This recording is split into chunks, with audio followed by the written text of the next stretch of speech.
আচ্ছা, পিডিএফটা দেখা যাচ্ছে না, বলবি দাঁড়া, এখনো দিইনি আমি।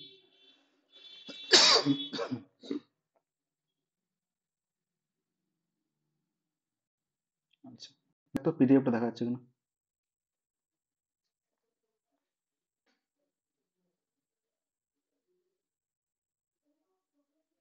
বেশ, তাহলে আমাদের সিলেবাসের অন্তর্ভুক্ত তিনটে উপনিষদ, যেটা সামান্য পরিচয় বাকি আছে সেটাই হচ্ছে পড়িয়ে দেবো।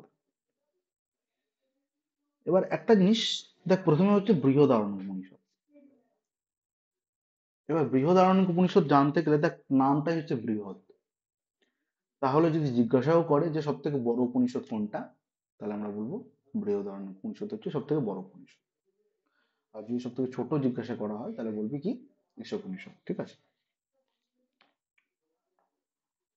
এবার এই বৃহদারণ্যক উপনিষদে বলা হচ্ছে যে শুক্ল যজুর্বেদের মাধ্যন্দিন এবং কান্য শাখার সঙ্গে সম্পর্ক।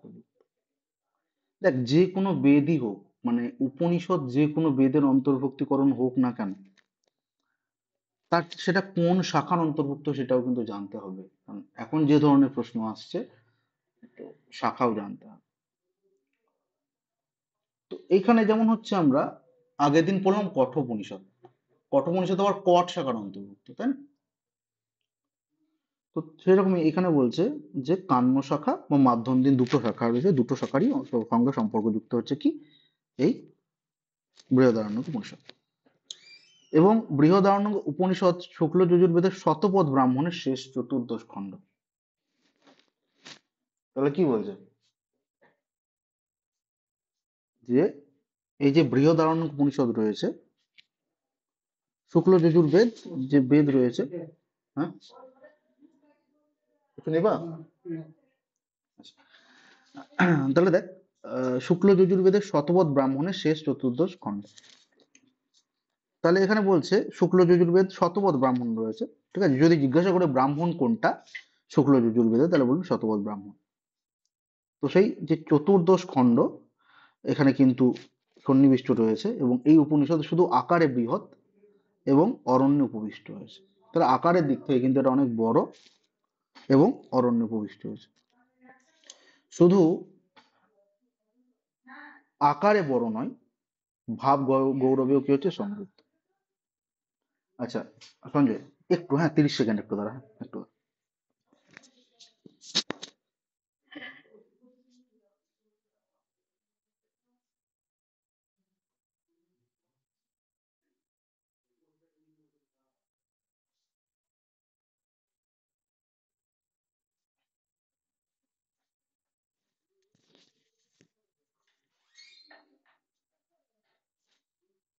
আচ্ছা দেখ, এবারে হচ্ছে যেটা বলছিলাম, তাহলে বলছিলে যে এটা আকারে বৃহৎ বলছে এবং অরণ্য উপবিষ্ট রয়েছে, কিন্তু বলছে শুধু আকারেই বড় নয়। মানে যদি বোঝা যায় যে এটা সব থেকে আকারে বড়, তাহলে এখানে বলছে না, শুধুমাত্র আকারেই বড় নয়, ভাব গৌরবেও কিন্তু সমৃদ্ধ। এবং মহর্ষি যাজ্ঞবল্কের আধ্যাত্মিক ব্রহ্ম বিষয়ক তত্ত্বজ্ঞান সুন্দরভাবে এখানে কিন্তু বর্ণনা করা হয়েছে। তাহলে আধ্যাত্মিক মানে হচ্ছে, দেখ যে আমাদের অধ্যাত্মতা। এবার আধ্যাত্মিক মানে কি? আধ্যাত্মিক মানে হচ্ছে যে পৌরাণিক বিষয়সমূহ বলতে পারিস, মানে শাস্ত্র বিষয়ক যে কিছু সেগুলো মেনে চলা, এগুলো হচ্ছে আধ্যাত্মিক। আর ব্রহ্ম বিষয়ক তত্ত্বজ্ঞান। ঠিক আছে, এবার একটা জিনিস প্রথমে বলি, তাহলে জিনিসটা আশা করি আরো ক্লিয়ার হবে। এখানে যাজ্ঞবল্ক্য বলে একজন ঋষি ছিলেন। ঠিক আছে, এবং তার দুই পত্নী ছিল। একজনের নাম হচ্ছে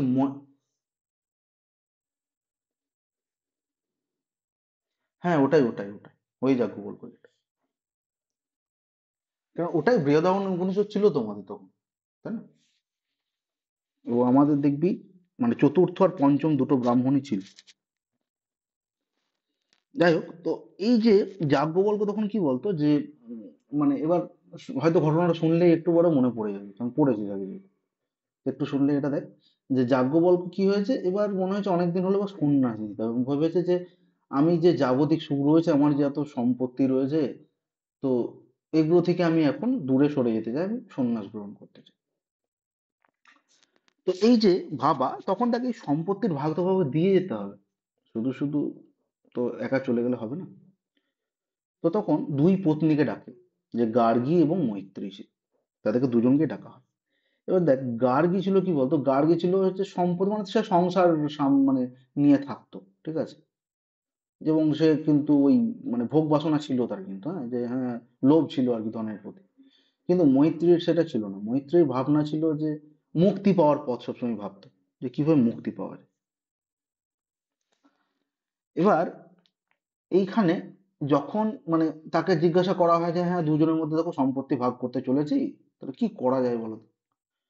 তো তখন দেখ ন্যাচারাল ভাবেই আমাদের যে গার্গী রয়েছে, সে বলে ঠিক আছে হ্যাঁ সম্পত্তি ভাগ করে দাও, কি আছে, তুমি চলে যাচ্ছ তো কি আছে, কিন্তু আমাদেরকে তো করে খেতে হবে বাবু। তাহলে আমরা কি করে থাকবো, কি করে খাবো, সেটাও তো তোমার চিন্তা ভাবনা করা উচিত। তখন বলে ঠিক আছে তাহলে সম্পত্তি তোমাদের মধ্যে ভাগ করে দিচ্ছি। কিন্তু এই একই কথাই যখন মৈত্রীকে জিজ্ঞাসা করা হয়, তখন সে কিন্তু বলে যে মানে সেটা কিন্তু দেখ একটা মানে অন্য ধরনের জবাব দেয়। সে বলে যে আচ্ছা, যে এই যে সম্পত্তির ভাগ করে যাচ্ছেন, এটাতে আমার কি মুক্তি লাভ সম্ভব, মানে এটা দ্বারা কি আমার মুক্তি লাভ হয়ে যাবে, মানে আমার কি জন্ম হবে না। দেখবি খুব ইম্পর্টেন্ট একটা লাইন আমাদের পরীক্ষার সময় তুলে প্রশ্ন হতো, দিয়ে বলতো যে সবিস্তারে ব্যাখ্যা কর। এটা হচ্ছে জেনাহং নামৃতাস্যাম কিমাহং তেন কুরিয়া।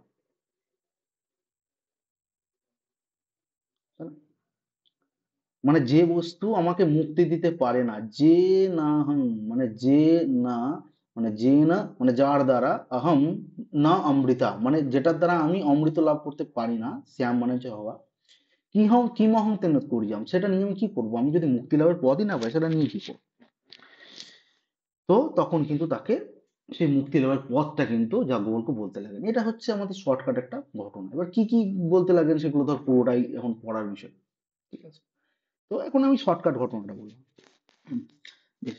এবার এইখানে দেখ বলছে 6টা অধ্যায় রয়েছে বৃহদারণ্য উপনিষদ, এবং প্রত্যেকটি অধ্যায়ে আবার কি রয়েছে, কিছু ব্রাহ্মণাত্মক অংশ রয়েছে, এবং এই উপনিষদে মোট কটা ব্রাহ্মণ আছে বলছে 47টা ব্রাহ্মণ আছে, মনে রাখবি কিন্তু, যে বৃহদারণ্য উপনিষদে 47টা ব্রাহ্মণ কিন্তু আমরা দেখতে পাই। তাহলে প্রথম যে অধ্যায় রয়েছে, সে প্রথম অধ্যায়ে 6টা ব্রাহ্মণ রয়েছে, দ্বিতীয় অধ্যায়ে 6টা, তৃতীয়তে 9টা, চতুর্থ 6টা, পঞ্চমে 15, এবং ষষ্ঠতে হচ্ছে 5। সব থেকে পঞ্চম ব্রাহ্মণে কিন্তু ব্রাহ্মণ বেশি আছে। হুম।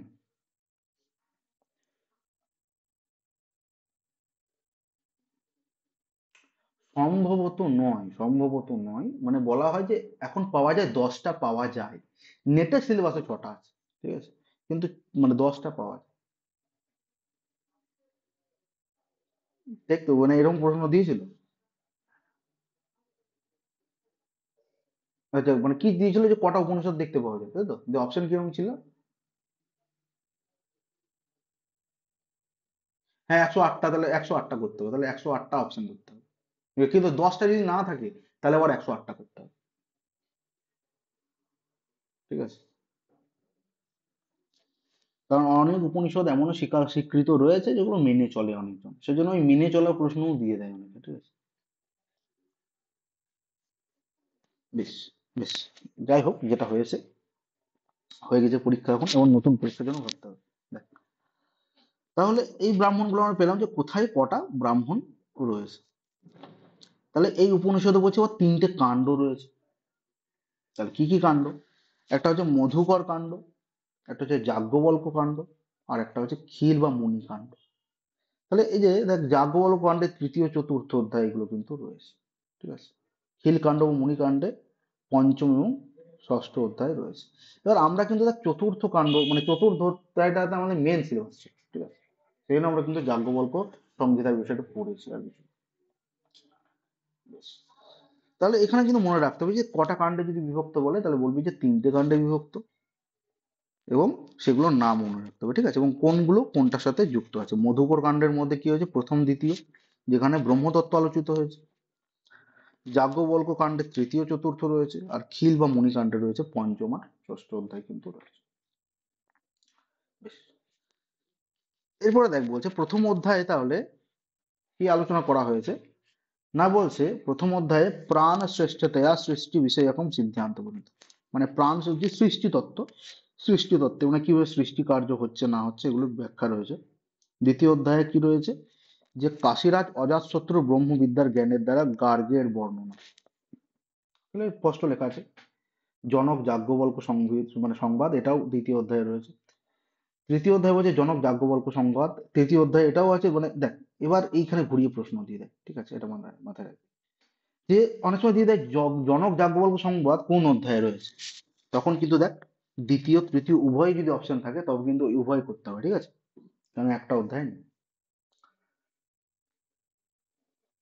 চতুর্থ অধ্যায় কি বলছে, বিভিন্ন দার্শনিক বিষয়ের আলোচনা। প্রথম অধ্যায় বলছে প্রবহন জৈবেলে, এইটা খুব দেয়, হ্যাঁ, শ্বেতকেতু অরুণের দার্শনিক সংবাদ কোথায় পাওয়া যায়। এই অধ্যায়ে প্রবহন জৈবলী পঞ্চ অগ্নিবিদ্যা আলোচিত হয়েছে। তাহলে এই বিষয়গুলো কিন্তু আমরা দেখতে পাচ্ছি। আচ্ছা, এইটুকুর মধ্যে দেখ কোনো অসুবিধা আছে? হ্যাঁ বল।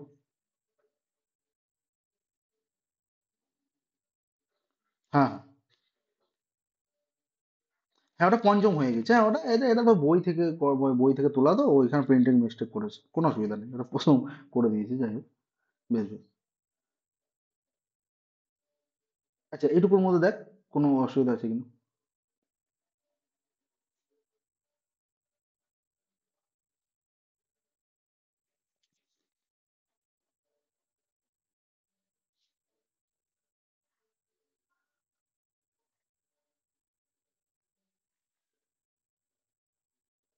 আচ্ছা আচ্ছা, এটা একটা জিনিস দেখ, আর একটা বিষয় বলে রাখি এই প্রসঙ্গে, হয়তো জানা নেই তোর। এখানে একটা জিনিস রয়েছে পঞ্চ অগ্নিবিদ্যা। পঞ্চ অগ্নিবিদ্যা কি বলতো?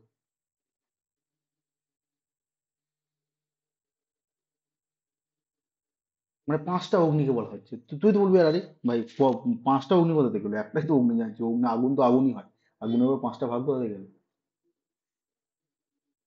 তো এটাও একটু জেনে রাখ, হ্যাঁ, প্রশ্ন দিয়ে দিতে পারে, বলা যায় না। তো একটা হচ্ছে, এটা হচ্ছে বলছি, এটা হচ্ছে বৈদিক যজ্ঞে পাঁচ রকমের অগ্নি, মানে অগ্নিকুণ্ড সাজানো হয়। একটা হচ্ছে গার্হপত্য অগ্নি, একটা হচ্ছে আহ্বনীয় অগ্নি, মানে আহ্বানের জন্য, ঠিক আছে, দেবতাদের আহ্বানের জন্য করা হয়তো। তারপর হচ্ছে দক্ষিণাগ্নি, মানে দক্ষিণা দেওয়ার জন্য আর কি, সভ্য অগ্নি। আর একটা হচ্ছে আবন্তনীয় বা উপ অগ্নি, এরকম পাঁচটা অগ্নি আছে, হ্যাঁ। তো এইগুলো একটু জাস্ট নামগুলো শুনে রাখলি, তো তাহলেই হবে, কোনো অসুবিধা নেই।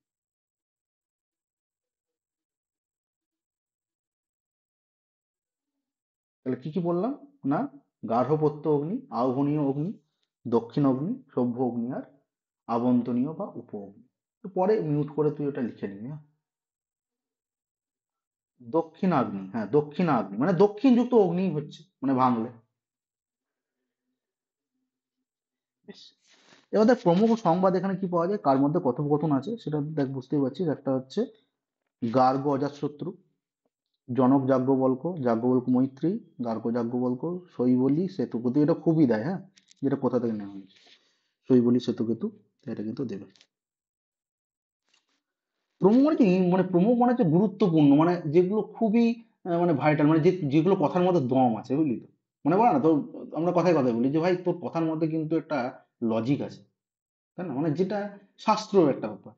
তো এদেরও শাস্ত্র, বুঝতে পারি তো, এদেরও প্রমুখ উক্তি মানে কিন্তু এটাই, মানে প্রমুখ সংবাদ মানে হচ্ছে, মনে হচ্ছে এদেরও হচ্ছে যে কথাবার্তা দার্শনিক তত্ত্বটা বেশি আলোচনা হচ্ছে, ঠিক আছে, বোঝা গেল তো। তাহলে এই হচ্ছে আমাদের মোটামুটি একটা পরিচয়, কিসের না, বৃহদারণ্য উপনিষদ। এবার হচ্ছে আমাদের কিছু লাইন, যে পংক্তিগুলো রয়েছে সেগুলো একটু দেখতে হবে, এবং সেগুলো থেকে প্রশ্ন দিয়ে দেয়। আমি লাইনগুলোও বলবো, তার সাথে মানেগুলো একটু বলে রাখবো, কারণ মানেগুলো জানা অবশ্যই দরকার। দেখ বলছে পূর্ণমদঃ পূর্ণমিদম, তাহলে পূর্ণ মদ এবং পূর্ণমিদম মানে এই যে পূর্ণ মানে হচ্ছে এই জগৎকে পূর্ণ বলা হয়েছে, এই জগৎ হচ্ছে পূর্ণ, এবং পূর্ণম ইদম মানে এই সবকিছুই পূর্ণ, মানে এখানে এই এই তত্ত্বে ব্যাখ্যা করা হয় যে যদি পূর্ণ থেকেও তুমি পূর্ণ নিয়ে নাও পুরোটা, তাহলে কিন্তু পূর্ণই হয়। পূর্ণ থেকে পূর্ণ নিয়ে নিলে পূর্ণই পড়ে থাকে। দেখ, একটা কথার মধ্যে একটা লজিক আছে কিন্তু, যে পূর্ণ থেকে পূর্ণ নিয়ে নিলে পূর্ণই থেকে যায়। মানে তুই যদি আমার কাছ থেকে পূর্ণ জ্ঞান নিয়ে নিস, তাও আমার জ্ঞানটা পূর্ণই থাকবে, তাই না? আমার কি হারিয়ে যাচ্ছে জ্ঞানটা? কারণ আমি যত জ্ঞান দেব আমার তো সেটা বৃদ্ধিপ্রাপ্ত হবে, আমার তো ক্ষয় নেই। তাহলে পূর্ণ থেকে পূর্ণ তুলে নিলে পূর্ণই থাকে। আচ্ছা, অয়ম আত্মা ব্রহ্ম, মানে হচ্ছে এই আত্মা হচ্ছে ব্রহ্ম, মানে আমাদেরকে ব্রহ্মের স্বরূপের সাথে তুলনা করা হচ্ছে। আর তারপরে লাইনটা তো খুবই জানিস, যে ইম্পর্টেন্ট, এবং এটা এটা নিয়ে গানও হয়ে গেছে, একটা খাদ সিনেমায় একটা গান ইউজ করা হয়েছে, দেখো আলোয় আলোয় আকাশ, অরিজিৎ সিং, তাই না? যশত মা সদ্গময় তমসো মা জ্যোতির্গময় মৃত্যুর মা অমৃতম গময়, শুনেছিস? তো আসলে তোমার স্কুলের সামনে তো, বিভিন্ন স্কুলের সামনেও লেখা থাকে এই লাইনটা, যে আসত মা সদ্গময়। তো আসত মা, এর এর অর্থ কি বলতো, জানিস কি অর্থ? মানে হচ্ছে অসৎ মা, মানে অসৎ থেকে বা অসত্য থেকে মা সদ্গময়, আমাকে নিয়ে চলো সত্যের দিকে, সত্যের দিকে।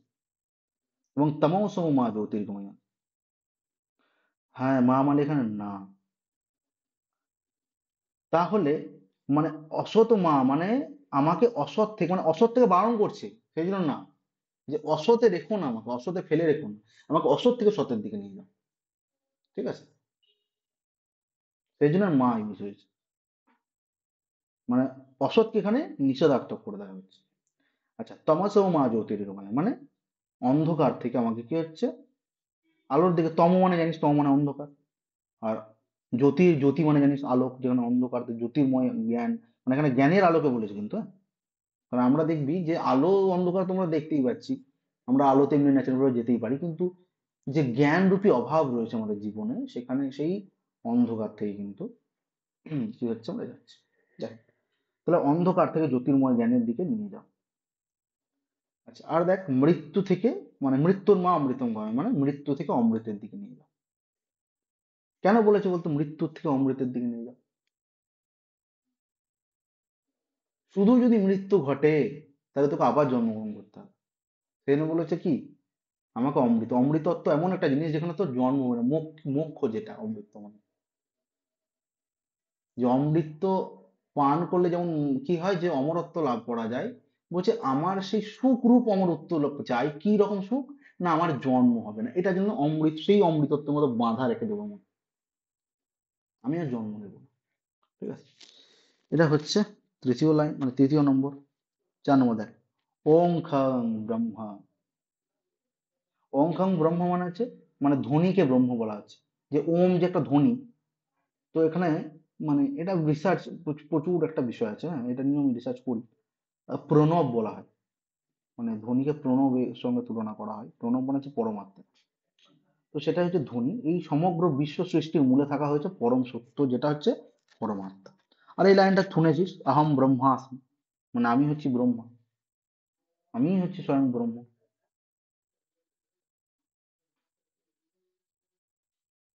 বল। না, আপ্তবাক্য তো আলাদা হয়ে গেল, আপ্তবাক্য তো হচ্ছে মানে যেটা ঋষিদের দ্বারা বক্তব্য দেওয়া, ঠিক আছে, যেটা দেওয়া হয়, সেটা হচ্ছে আপ্তবাক্য।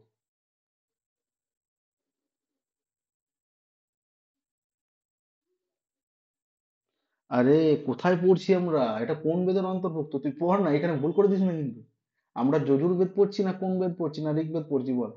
আমরা কি পড়ছি, সব থেকে বড় কথা হচ্ছে বৃহদারণ্যক উপনিষদ পড়ছি, তাহলে বৃহদারণ্যক উপনিষদ কি শুক্ল যজুর্বেদ তো?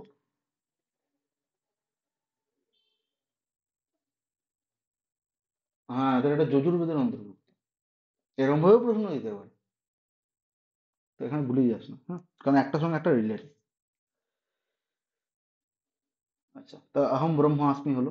এরপর দেখ কি রয়েছে, যত্র সর্বমাত্মই বা ভূত তত্র কেন কম্পস্যতে, মানে যত্র মানে যেখানে, সর্বম আত্ম, আত্মাই বা ভূত মানে যেখানে সবকিছু আত্মা হয়ে যায়, মানে যা কিছু বলবো আত্মা হয়ে যাচ্ছে, তত্র কেন কপস্য, সেখানে কে কাকে, কে কাকে দেখবে?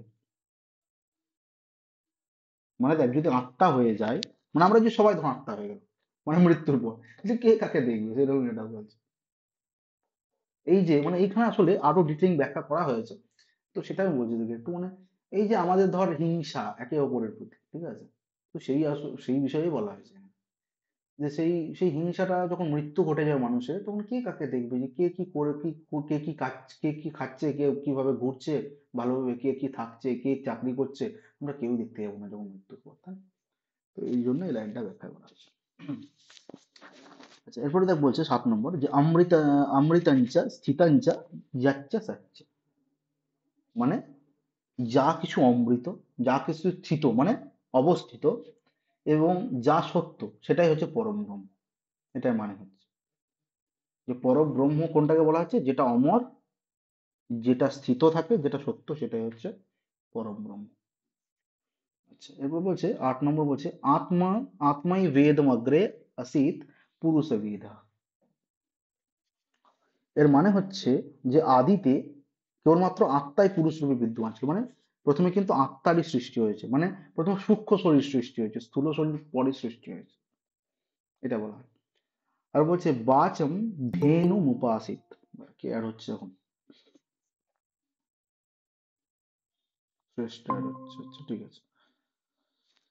দেখ তাহলে কি বলছিলাম, যে বাচম ধেনু উপাসিত, তাহলে বাচম মানে হচ্ছে এখানে বাক, মানে বাচ মানে হচ্ছে কথা, বুঝলি তো? তাহলে ধেনু মানে কি? ধেনুকে এখানে, হ্যাঁ গরু, কিন্তু এখানে গো মাতা বলা হয়েছে, ঠিক আছে, যে বাঘকে যেন গো মাতা বলে উপাসনা করতে হয়, মানে এখানে কাকে বলা হচ্ছে, তাহলে ইনডাইরেক্টলি বাঘ দেবীকে বলা হচ্ছে। সমস্ত বেদের উৎসরূপ হচ্ছে এই বাঘ দেবী, সেই জন্য আমাদের কাছে গো মাতা স্বরূপ এরকম বলা হচ্ছে, মানে এখানে বেদের যে যেরকম উপনিষদের যেরকম ব্যাখ্যা আর কি।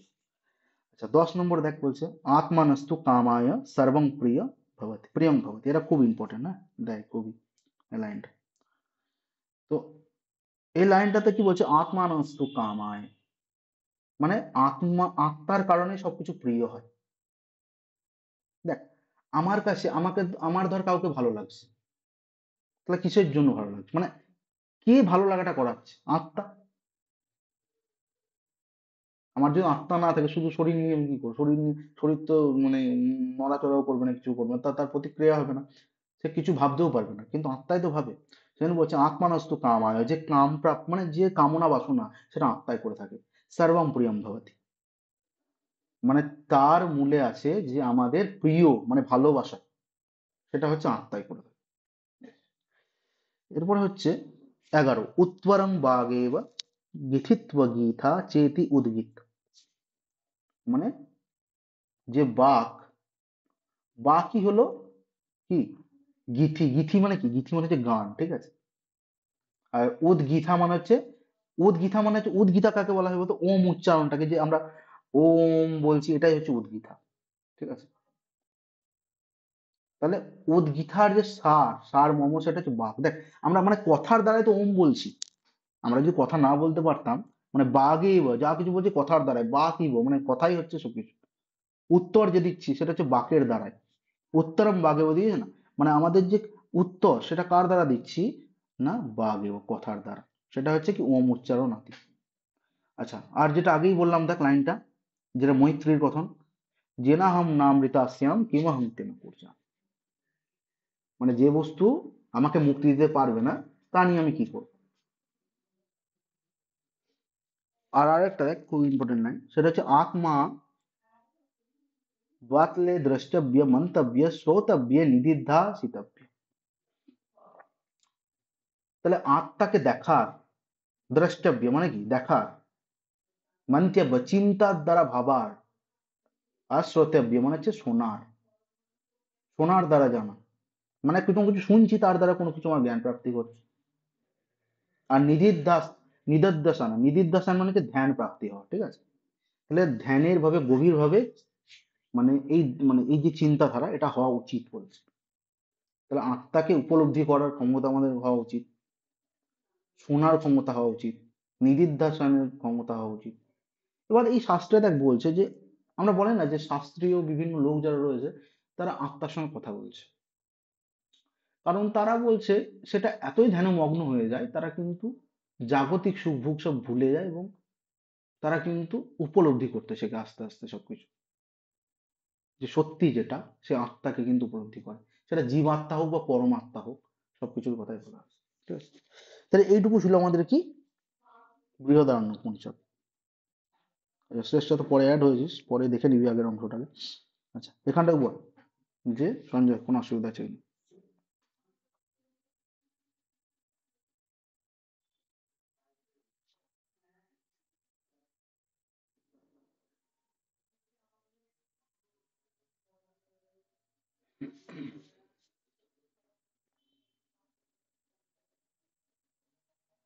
কোনো মানে তো অসুবিধা নেই তো? 8 নম্বরটা, আচ্ছা, এখানে হচ্ছে আত্মায় বেদম অগ্রে আসিত পুরুষবিদ, মানে পুরুষ রূপে, মানে জীবিত যদি আগে কেউ ছিল প্রথমে, সেটা হচ্ছে আত্মা ছিল। মানে আগ্রে মানে কি আগে, আসিত মানে হচ্ছে ছিল, ঠিক আছে, কি আত্মা বেদ মানে আত্মাই ছিল, বেদম অগ্রে মানে বেদ, যখন বেদাদি শাস্ত্র ছিল, এটা প্রথমে বলছে কি আত্মাই ছিল, কারণ সৃষ্টি তত্ত্ব করতে হয়েছে ঈশ্বরকে। তাহলে ব্রহ্মা যদি সৃষ্টি করে, তাহলে প্রথমে কি বলছে আত্মা সৃষ্টি করেছিল, তারপরে শরীর সৃষ্টি করেছিল, এরকম বলা। তো সেখানে বলছে আগে যা ছিল আত্মাই ছিল। আর একটা জিনিস দেখবি সবারই মধ্যে একটা জিনিস ভুল থাকে, পুরুষ এখানে পুরুষ মানে কিন্তু পুরুষ নয়, পুরুষ মানে আত্মাকেই পুরুষ বলা হয়, ঠিক আছে? পুরুষ মানে এটা ভুলে যাস না যে পুরুষ মানে হচ্ছে পুরুষ মানুষ নয়, পুরুষ মানে হচ্ছে মহিলাও পুরুষ হতে পারে, কিন্তু সেটা আত্মাকে বলা হচ্ছে পুরুষ, ঠিক আছে? হ্যাঁ, পুরুষ মানে ছেলে নয়, ঠিক আছে? আমি জানি যে এইগুলো কনসেপ্ট গুলো ভাববি, তোমার ভাবাটা উচিত, কিন্তু নয়। হুম, একদম।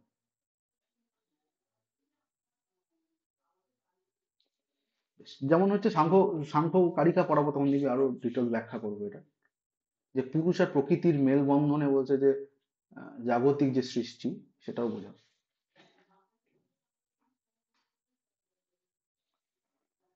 আচ্ছা, তাহলে এইটুকু, অসুবিধা নেই তো?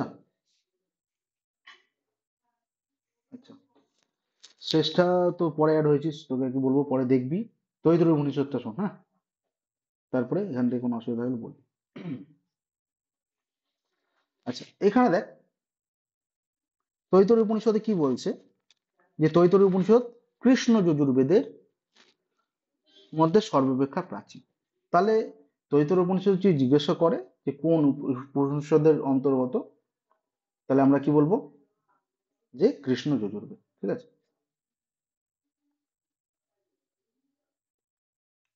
তাহলে আর যদি বলে যে আমাদের বৃহদারণ্যক, তাহলে কি বলবো সঞ্জয়?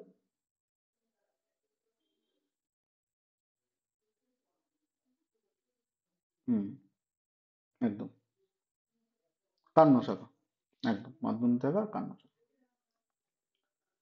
বেশ। তাহলে এই যে বিষয়টা রয়েছে, তারপরে দেখ কি হয়েছে, তৈতরীয় যে আরণ্যক সপ্তম অষ্টম নবম খণ্ডের নাম হচ্ছে তৈতরীয় উপনিষদ। তাহলে তৈতরীয় আরণ্যক রয়েছে, সেই আরণ্যকের কি বলছে সপ্তম অষ্টম আর নবম যে খণ্ড রয়েছে, সেটার নামই হচ্ছে তাহলে কি তৈতরীয় উপনিষদ। এরপরে দেখ বলছে এই উপনিষদের 3টে বল্লী আছে। তাহলে দেখ, এই যে এই যে প্রশ্নটা তোকে এইভাবে ঘুরিয়ে দিয়ে দেবে যে তৈতরীয় উপনিষদ কিসে বিভক্ত, অধ্যায়ে বিভক্ত, বল্লীতে বিভক্ত, না সর্বতে বিভক্ত, দিয়ে দেওয়া, তখন বলবি যে বল্লীতে কিন্তু বিভক্ত। তাহলে কি কি বল্লী রয়েছে, না একটা হচ্ছে শিক্ষা বল্লী, আনন্দ বল্লী, আর হচ্ছে ভৃগু বল্লী, ঠিক আছে, নামগুলো মনে রাখবি। তাহলে দেখ প্রথমে রয়েছে শিক্ষা বল্লী, তাহলে এখানে হচ্ছে 12টি অনুবাক রয়েছে, শব্দ উচ্চারণের নিয়ম, মানে আমরা যে শব্দটা উচ্চারণ করছি সেটার নিয়ম, উপাসনা ও আচরণীয় বিধি প্রভৃতি এখানে বর্ণনা রয়েছে। এখানে কি হচ্ছে ওম উপাসনার কথা বলা হচ্ছে, মানে ওম যে উপাসনার কথা কোথায় বলা হয়েছে, না শিক্ষা বল্লীতে, মানে তৈতরীয় উপনিষদে অন্তর্ভুক্ত, কিন্তু শিক্ষা বল্লীতে বলা হয়েছে। আর কি বলছে, যে শিক্ষা বল্লীতে ব্রহ্মচারী জীবন উপযোগীর বর্ণনা, মানে ব্রহ্মচারীর জীবন কেমন হওয়া উচিত সেই বিষয়টা বলা হয়েছে। গার্হস্থ্য জীবনে উপযোগী উপদেশ এখানে আছে। তাহলে কি কি উপদেশ রয়েছে দেখ, সত্যং বদ।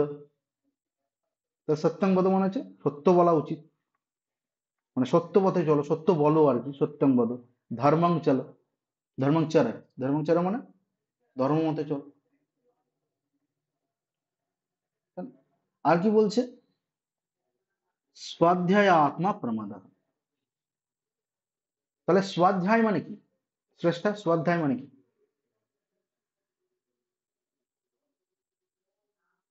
হ্যাঁ, মানে নিজের অধ্যয়ন না, নিজের অধ্যয়ন মানে তুই যে পড়ছিস পড়াশোনা। হ্যাঁ, হ্যাঁ একদম, মানে নিজের অধ্যয়ন বা মানে এখানে বেদ অধ্যয়নের কথাই যদি বলা হয়েছে, তো এখানে অবহেলা করা চলবে না, এরকম বলছে। যে তাহলে কি লাইনটা বলছে দেখ, যে স্বাধ্যায় কি হচ্ছে আত্মা প্রমোদ, মানে প্রমোদ মানে হচ্ছে এখানে অবহেলা করা বোঝাচ্ছে, যে প্রমোদ করো না, ঠিক আছে? তো সেই যে প্রমোদ মানে হচ্ছে ভুলে যেও না, অবহেলা করো না, ঠিক আছে? আচ্ছা, তারপরে তো এগুলো পড়িছি খুবই, কথায় কথায় বলে যে মাতৃদেব ভব, পিতৃদেব ভব, আচার্য দেব ভব, অতিথি দেব ভব। তাহলে প্রত্যেকটা লাইন কোথায়, তো তোর উপনিষদ থেকে নেওয়া, কিন্তু শিক্ষা পল্লী থেকে। তাহলে এখানে মাতৃদেব ভব মানে কি, যে মাকে দেবতার মতো সম্মান করো, পিতাকে দেবতার মতো সম্মান করো, আচার্যকে মানে যে শিক্ষাগুরু তাকে করো, অতিথি যে অতিথি তাকেও কি হচ্ছে, তাকেও বলছে যে দেবতার মতো সম্মান করো। কিন্তু বর্তমানকালীন দেখবি যে আগে যেরকম অতিথি সম্মান হতো এখন আর হয় না, মানে অতিথিকে দেখলে মনে হয় যে আবার বাড়িতে লোক চলে এসছে। তো এইরকম একটা বিষয় কিন্তু মানুষের মধ্যে একটা সিচুয়েশন তৈরি হয়ে গেছে। যাই হোক, তো উপনিষদ বলছে এটা, যে সবাইকে দেবতার সঙ্গে মানে দেবতার মতো সম্মান করা উচিত। আমরা কথা বলবো না, অতিথি নারায়ণ হয়, না না, অতিথি তো নারায়ণ, তো সে দেবতা, সেই জন্যই বলছে। বেশ, তাহলে হচ্ছে দেখ শিক্ষা বললি হলো।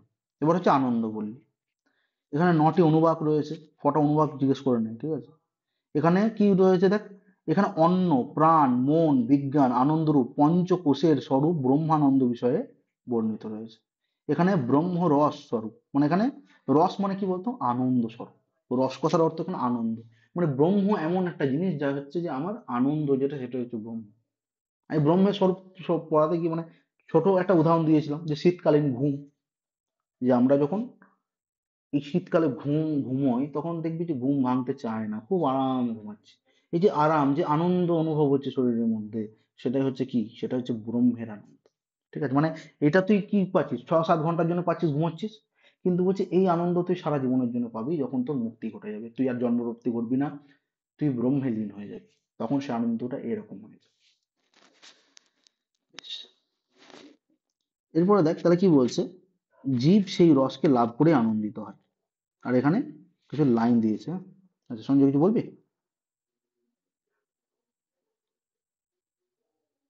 আচ্ছা ঠিক আছে। এখানে দেখ একটা লাইন, এগুলো খুব দেয়, যে রসাই, রসো বই সহ। ঠিক আছে, এই লাইনটা দিয়ে দেয়। তাহলে দেখ এখানে আমি কি বললাম, রসাইব মানে হচ্ছে তিনি, মানে ব্রহ্ম, মানে আসৌ, মানে এখানে আসছে রস মানে কি আমি বললাম যে পরমানন্দ, মানে এইখানে পুরো শব্দটা মানে হচ্ছে যে তিনি হচ্ছে পরমানন্দ, পরমানন্দ, মানে পরমানন্দ স্বরূপ। রসাই সাহা, সে মানে কি পরমাত্মা। আর রসং হেব্যায়ং লব্ধা আনন্দি ভবতি, মানে এই জীব সেই রস কি করে, রস বা ব্রহ্মানন্দ লাভ করেই পরম আনন্দময় হয়ে যায়। মানে এই রসটা আমরা যখন লাভ করে যাই, ঈশ্বরের মানে বিষয়টা বুঝে যায় যে ঈশ্বর কোথায় আনন্দ স্বরূপ, পরমাত্মা কতটা আনন্দ দেয়, তখন কি বলছে, সেটাতেই আমরা কি হয়, মানে আনন্দময়, আমরা কিন্তু আনন্দে মেতে উঠি। আচ্ছা, আর কি বলছে, প্রারব্ধ ব্রহ্ম বিষয় বিবেচনা আছে। আর এই লাইনটা দেখ, সত্যং জ্ঞানং অনন্তরম ব্রহ্মা, মানে তাহলে কি সত্যম জ্ঞানম, মানে এই যে ব্রহ্ম হলো কি সত্য, জ্ঞান এবং অনন্ত, যার কোনো অন্ত নেই। অর্থাৎ ব্রহ্ম হলো চিরসত্য, চির জ্ঞান রূপ এবং অসীম স্বরূপ, এটাই বলছে। আর শ্রুতি বাক্য বলা হয়েছে, সো স্বতস্তে সর্বান কামান সহ ব্রহ্মণ বিপশ্চিতা। ঠিক আছে, তো এটার মানে হচ্ছে এটাই, যে যে মানে যে জ্ঞানী ব্যক্তি, মানে ব্রহ্মের সাথে মিলন ঘটে যায়, বা ব্রহ্মকে বুঝতে পারে, সে সম্পূর্ণরূপে কি হয়, পূর্ণ হয়ে যায়, তার কোনো তার কোনো লাস্ট ইচ্ছা কিছু থাকে না। অনেকে দেখবি, আমাদের অনেকেই এরকম কথাবার্তা বলে যে জীবনে এত কিছু করেছি, এত জায়গায় ঘুরেছি, আর মরণ এলেও কোনো যায় আসে না, মরণ এলেও ঠিক আছে। আমার কাছে কোনো এরকম মনে হবে না যে আমি উম, আমার কিছু ঘোরা হয়নি, আমার কিছু খাওয়া হয়নি, আমি সবকিছু আমার সব পূরণ করেছি। তাহলে এটাও হচ্ছে এক ধরনের পূর্ণ। ঠিক আছে, সেরকম বলছে ব্রহ্মকেও যদি লাভ করা যায়, পরম ব্রহ্মকে, তাহলে কিন্তু আর চাওয়া পাওয়ার কিছু থাকে না। ঠিক আছে, তখন সব পূর্ণ ইচ্ছা শেষ হয়ে যায়। বেশ, এরপরে দেখ ভৃগুবল্লীতে কি আছে। বলছে এখানে ব্রহ্মের স্বরূপ, ব্রহ্মপ্রাপ্তির উপায়, পিতা পুত্রের উপাখ্যান স্থলে বলা হয়েছে। পুত্র ভৃগু নিজের পিতা বরুণের কাছে, তাহলে ভৃগু রয়েছেন, সে ভৃগু কি হচ্ছে, নিজের পিতা কি নাম, বরুণ, তার কাছে ব্রহ্মতত্ত্ব জানতে চেয়েছিল, এবং পিতা ব্রহ্ম জিজ্ঞাসু পুত্রকে আখ্যায়িকার মাধ্যমে ব্রহ্মবিদ্যার স্বরূপ বা রহস্য জানিয়েছে। তাহলে সেটা তিনি তার কাছে বিশদ ব্যাখ্যা করেছেন আর কি। তো বরুণ পুত্র ভৃগু বর্ণনা তাহলে ভৃগুবল্লীতে রয়েছে। এখানে দেখ একটা লাইন রয়েছে, বলছে যতো বা ইমানি ভূতানি জায়ন্তে যেন জাতানি জীবন্তি। তাহলে যতক্ষণ পর্যন্ত ইমানি এই সমস্ত ভূতানি জায়ন্তে জন্ম বেঁচে আছে, যেন জাতানি জীবন্তি, এখানে ভূতানি বলতে জীব সমূহকে বোঝানো হয়েছে। ঠিক আছে, যে জীব সমূহ যতদিন কি রয়েছে, যে ভূতানি জায়ন্তে তারা যতদিন জন্ম লাভ করছে, তারা ততদিনই বেঁচে থাকবে।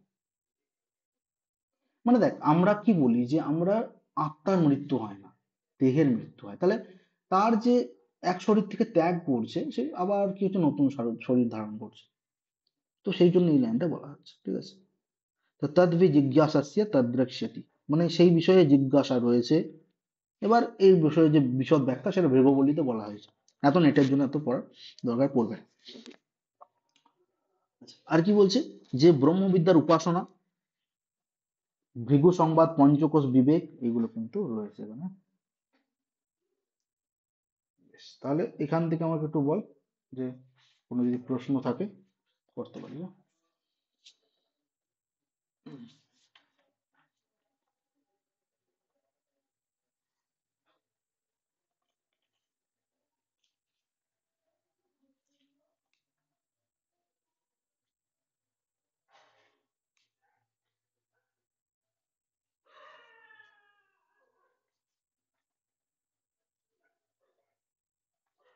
শেষটারও কোনো প্রশ্ন থাকলে বলতে পারিস।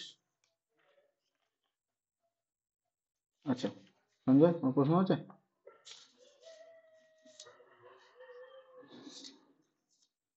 এই তো লাইন তুলে দেবে, যেমন হচ্ছে এই যে ধর বলে দিল মাতৃদেবো ভব, বা ধর লাইন তুলে দিল রস বাই সহ, এটা কোথা থেকে নেওয়া হয়েছে। ঠিক আছে, এরকম প্রশ্ন আছে।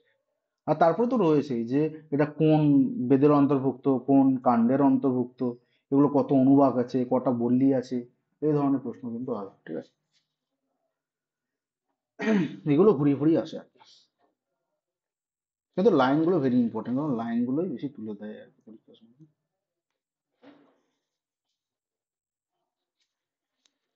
আমি একটু পড়িয়ে দিই এটা, তারপর হচ্ছে কিছু প্রশ্ন আলোচনা করে দেবো। ঠিক আছে, আমি অপশন দেবো আবার, বলবি সেরকম ভাবে। ঠিক আছে, চল তাহলে এরপরে পরেরটা যাচ্ছি, হচ্ছে শ্বেতাশ্বর উপনিষদ। শ্বেতাশ্বর উপনিষদে দেখ প্রথমে কিছু লাইন আছে ইম্পর্টেন্ট, সেই লাইনগুলো রেখেছি প্রথমে। যে আথ শিক্ষাং ব্যাখ্যাস্যামঃ, আথ হচ্ছে এরপর, এর আগে কিছু ঘটনা ঘটে গেছে। দেখবি আমরা মহাভারত যেমন পড়তে যাই, লেখা থাকে না, বা আমরা টিভি সিরিয়ালে ওটা বলে যে অথ শ্রী মহাভারত কথা, এরপর শুরু হচ্ছে মহাভারত কথা। তাহলে মহাভারতের আগেও তো কিছু ঘটেছে। তো সেই বিষয় সেমন হচ্ছে অর্থাৎ শিক্ষা, কি বলছে, যে শিক্ষাং ব্যাখ্যাসমহ, এবার আমরা কি করব, শিক্ষা, শিক্ষাতে কি রয়েছে, উচ্চারণ বিধি, স্বরভঙ্গি। স্বরভঙ্গি কি, স্বর কোথায় ভাঙবে, আমরা দেখবি না, তুই ধর কবিতা বলছিস, তাহলে কবিতাতে কি হয় যে কোথায় স্বর ভাঙতে হবে, কোথায় স্মুথ রাখতে হবে, বা আমাদের গান আমি যখন গাই তখন কোথায় কি রকম ভাবে সেটাকে করতে হবে সেটা আমরা জানি, কারণ আমাদেরকে পদ্ধতি শেখানো হয়েছে যে এই জায়গায় কিভাবে বলা উচিত। তো সেটাই হচ্ছে শিক্ষা সম্পর্কিত ব্যাখ্যা। তো ব্যাখ্যা মানে ব্যাখ্যা সামনে হয়েছে, এবার ব্যাখ্যা করা হচ্ছে উপনিষদে, ঠিক আছে। আচ্ছা, এরপরে দেখ বলছে যত বাচ নিবর্তন্তে অপ্রাপ্য মনসাসন, খুব ইম্পর্টেন্ট। তাহলে যত বাচ মানে যে বাক্য কি করে নিবর্তন্তে, নিবর্তন্তে মানে হচ্ছে ফিরে আসে, অপ্রাপ্য মনসাসন। তাহলে এখানে কি বলেছে দেখ, যে মনও তাকে উপলব্ধি করতে পারে না, অপ্রাপ্য মানে প্রাপ্য হয় না, মানে প্রাপ্তি ঘটে না মনের সাথে। মনও তাকে উপলব্ধি করতে পারে না, কাকে উপলব্ধি করতে পারে না, না ব্রহ্মকে উপলব্ধি করতে পারে, ঠিক আছে। তাহলে বলছে মনও যাকে উপলব্ধি করতে পারে না, তাহলে সে হচ্ছে কি, পরব্রহ্ম। মানে যে কথাটা আমাদের কাছে ফিরে মানে মানে আর মানে যায় না, ঠিক আছে। আচ্ছা, একটা সময় সঞ্জয় শক্তিমান দেখেছিস ছোটবেলায়, তখন দেখেছিস যে কথা হতো মানে ওটাকে কি বলছে, মানে চোখ বন্ধ করে দিল, দিয়ে ধর গীতা বিশ্বাস বলছে, শক্তিমান শক্তিমান করছে, এবার দেখবি সেখানে কথাগুলো শোনা যেত, কিন্তু কোথাও কোথাও দেখবে ডিসকানেক্ট হয়েছে কথা, তাই না? যে আবার বলতো কিন্তু আবার শোনা যেত না। মানে এই কিলবিস বলে একজন ব্যক্তি ছিল, কোনো কিছু জাদুর টোনা করে রাখতো, তোর ফলে ওইখানে আর কিছু শোনা যেত না। তাহলে এই যে বিষয়টা এইরকমই বলছে, মানে ব্রহ্মকেও সেরকম, মানে ব্রহ্মের বার্তা আমার পৌঁছে, কোনো একটা যেন মায়া জাল রয়েছে সেখানে গিয়ে আটকে যায়, এবং সে মায়া জালের দ্বারা কি হয়, আর কিন্তু ফিরে আসতে পারে না। মানে আমাদের মনও তাকে ধরতে পারে না, এটাই বলছে। আচ্ছা, এরপরে দেখ অন্যাদ ভূতানি জায়ন্তে জাত্যন্যান্যে বর্ধন্তে। তাহলে অন্ন থেকে কি হয়, যে সকল প্রাণী জন্মগ্রহণ করে, আবার কি করে, জন্মের পরেই অন্ন দিয়ে বৃদ্ধি পায়। মানে দেখ এখানে সহজ কথা বলতে চাইছে যে আমাদের দেখ যারা প্রাণী জন্মগ্রহণ করছে, মানে একটা শিশু জন্মগ্রহণ করছে, বাঘ ভাল্লুক যারা রয়েছে, জীব মানে তো সবই জীব, এবার তারা দেখ কোনো কিছু খাদ্য গ্রহণ করেই তো কি হচ্ছে, তারা বড় হচ্ছে। তো বলছে জায়ান্তে মানে জন্মগ্রহণ করছে, দেখ তাহলে মায়ের পেটে যারা থাকছে তারাও তো অন্ন গ্রহণ করছে, মানে মা অন্ন গ্রহণ করছে, সেই অন্নটাই শিশুও খাচ্ছে, তাহলে সে অন্ন গ্রহণ করে সে জন্ম প্রাপ্তি করছে, আবার সে অন্ন গ্রহণ করে সে বড়ও হচ্ছে, এর মানে হ্যাঁ। আচ্ছা, এরপরে দেখ অসদ্বা ইদম অগ্র আসীম। অসদ্বা মানে আদিতে আগে, কি বলছে, যে আসিত মানে ইদম অগ্র আসিত, মানে আদিতে কি বলছে, অসৎ বা অজ্ঞাত এই বিষয়গুলো কি বলছে অব্যক্ত অবস্থায় ছিল। মানে সহজ কথায় বলছে এই যে মহাবিশ্ব, আমাদের ব্রহ্মাণ্ড রয়েছে, বিশ্ব ব্রহ্মাণ্ড যে কথা বলি, সেটা প্রথম বলছে অব্যক্ত ছিল, মানে অসৎ রূপে ছিল, পরে প্রকাশ পেয়েছে, মানে সেটা আমরা জানতাম না যেটা কি ছিল, ঠিক আছে, পরে প্রকাশিত হয়েছে। আচ্ছা, এরপরে দেখ বলছে স্বাধ্যায় আত্মা প্রমাদা। স্বাধ্যায় আত্মা প্রমাদ, স্বাধ্যায় মানে জানি সবাই, যে স্বাধ্যায় মানে হচ্ছে নিজের অধ্যয়ন বা বিশেষত বেদ অধ্যয়ন, তো এটাকে বলছে অবহেলা করতে বারণ করছে, ঠিক আছে, স্বাধ্যায় আত্মা প্রমাদ, এই লাইনটা বলা হচ্ছে। বেশ, তাহলে পাঁচটার মানে বলে দিলাম। তাহলে এগুলো শ্বেতাশ্বেতর উপনিষদ থেকে কিন্তু নেওয়া। আচ্ছা, এবার দেখ শ্বেতাশ্বেতর উপনিষদ কোথা থেকে নেওয়া হয়েছে, কৃষ্ণ যজুর্বেদ থেকে, তৈতরীয় শাখার অন্তর্ভুক্ত, ঠিক আছে। তো তৈতরীয় শাখা থেকে নেওয়া হয়েছে, কিন্তু কৃষ্ণ যজুর্বেদের অন্তর্ভুক্ত। এবার এটা কিন্তু মনে রাখবি, দেখ শ্বেত মানে কি, শ্বেত মানে সাদা, কিন্তু এখানে দেখ উল্টো, মানে কৃষ্ণ মানে কালো, তাহলে ভাববি যে উল্টোটা এখানে মেল খাচ্ছে না শ্বেতাশ্বেত উপনিষদে, ঠিক আছে, যেটা উল্টো, তাহলে শ্বেতাশ্বেতর উপনিষদে কৃষ্ণ যজুর্বেদের অন্তর্ভুক্ত। মানে যদি মিল মিল হতো তাহলে বলতো কি, তাহলে এখানেও তালব্য স থাকার কথা ছিল, মেল যদি হতো, কিন্তু এখানে উল্টো বলছে, একটা সাদা একটা কালো, তাহলে সেটা হচ্ছে শ্বেতাশ্বেতর উপনিষদ। আচ্ছা, এখানে কিন্তু শ্বেতাশ্বেতর অর্থ বলেছে, দেখ বলছে এর প্রবক্তা যিনি হচ্ছেন ঋষি শ্বেতাশ্বেত নিজে, এবং শ্বেতাশ্বেত কথার অর্থ হচ্ছে সংজিতেন্দ্রিয়, মানে নিজের ইন্দ্রিয়কে কন্ট্রোল করা। শ্বেতাশ্বেত তপস্যার প্রভাবে কি করেছিলেন, ব্রহ্মকে জেনে তার স্বরূপ শিষ্যদের কাছে ব্যক্ত করেছেন, মানে ব্রহ্মের জিনিসটা কি, ব্রহ্মের স্বরূপ কি, সেটা তিনি জানতে পেরেছিলেন এবং তার শিষ্যের কাছেও কিন্তু সেটা বলেছেন। উপনিষদটি পদ্যে রচিত এবং 6টি অধ্যায় বিভক্ত। তাহলে শ্বেতাশ্বেত উপনিষদ যেগুলো রয়েছে সব পদ্যে রচনা, ঠিক আছে? জিজ্ঞেস করবে যে কোন উপনিষদ পদ্যে রচনা, কোনটা গদ্যে, এরকম জিজ্ঞেস করে। এখানে 113টি মন্ত্র আছে। আর কি বলছে, 6টি অধ্যায় রয়েছে। উপনিষদের সমূহের এই উপনিষদ সর্বশেষে রচিত।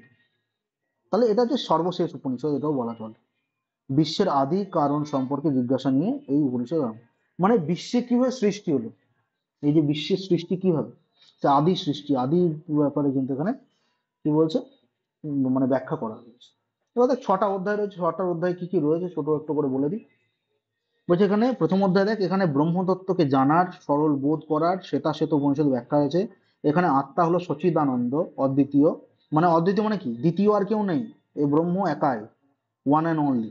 এবং সচিদানন্দ যেটা হচ্ছে সৎ চিত আনন্দ স্বরূপ, ঠিক আছে?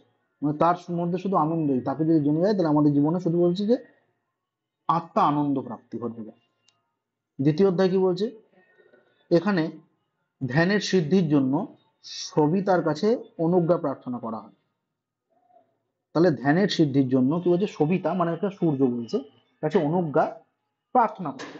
এখানে যোগ বিধি সম্পর্কে উপদেশ দেওয়া হয়েছে। তৃতীয় অধ্যায় কি বলছে, একই পরমাত্মা শাসক শাসকীয় ভাবে সমর্থন করে। এখানে পরমাত্মা জ্ঞান থেকে অমৃতত্ব প্রাপ্ত হয়, পরম পুরুষের বর্ণনা আছে। দেখ ওপর গুলো আছে, এগুলো এমন কিছু বোঝার কিছু নেই। আচ্ছা সঞ্জয়, মানে বাইরের আওয়াজ কি আসছে না ঠিকঠাক শোনা যাচ্ছে বলতো?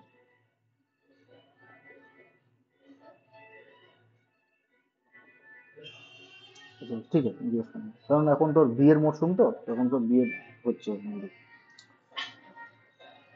হ্যাঁ, এই যে প্রচুর পরিমাণে এখন চলছে গো। যাই হোক, তাহলে চতুর্থ অধ্যায় দেখ কি বলছে, যে পরমেশ্বর থেকে সৎ বুদ্ধি পাওয়ার প্রার্থনা করা হয়েছে, ঠিক আছে? আত্মতত্ত্ব, অগ্নি, ঠিক আছে? এখানে কি কি দেখ, এখানে আমি আর পড়ছি না, এগুলো আর পড়ার দরকার নেই, কি কি আছে সেগুলো একটু দেখে নিবি, হ্যাঁ? কারণ এগুলো বোঝার কিছু নেই। তাহলে মোটামুটি কিন্তু আমাদের শ্বেতাশ্বেতর উপনিষদটাও লাইনগুলো মনে রাখবি যে এইগুলো আছে শ্বেতাশ্বেতর উপনিষদে, হ্যাঁ?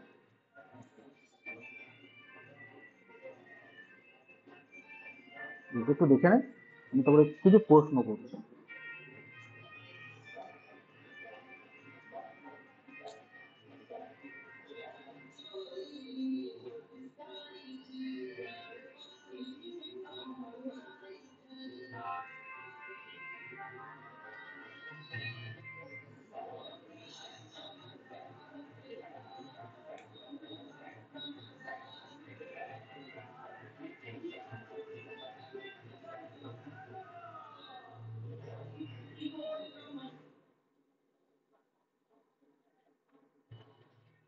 শেষটা তোমার নেই, শেষটা চলে গেছে, লিস্ট হয়ে যাবে না?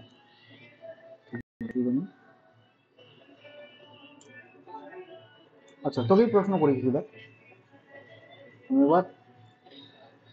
হ্যাঁ, দেখে নি।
হ্যাঁ বল।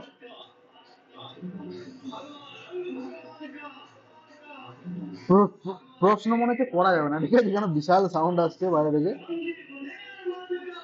ঠিক আছে? আমি প্রশ্নটা অন্য কিছু করবো, আজকে এটুকু ছেড়ে দিলাম, ঠিক আছে? এমনিতেও নেই আজকে, দেখ এই যে পড়ানো হয়ে গেল, ঠিক আছে? আমি অন্যদিন উপনিষদ সম্পর্কে আলোচনা করবো, আর কালকে ব্যাকরণ ক্লাস পাবো। হ্যাঁ, ঠিক আছে, তাহলে একটু একটু থাকো।